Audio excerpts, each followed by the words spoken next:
I'm thinking about the next question, which is like this biological need of relationships and partnership, and like what happens when because we are built for pairing up, right?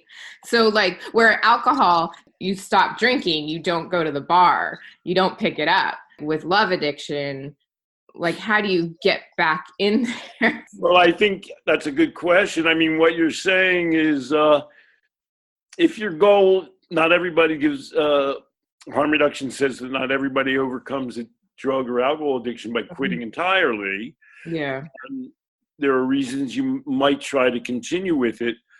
But in love addiction, it's really kind of obvious. Like with food addiction, well, abstinence isn't happening. Well, there are people who avoid, perhaps some, who avoid relationships. Yeah. There is an abstinence approach to love addiction, but that seems so extreme and like it's kind of hard to get on board with that. And so what you're saying is relationships are essential. Mm-hmm. I mean, I was just viewing, I was interviewed at the end of the movie called The Pursuit of Happiness.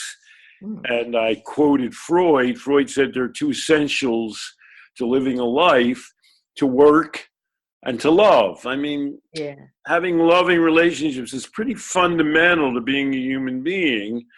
And if your job as a therapist was to come in and say, oh, I'm going to get you totally off love, most people and most mental health specialists would say, is that really a reasonable goal?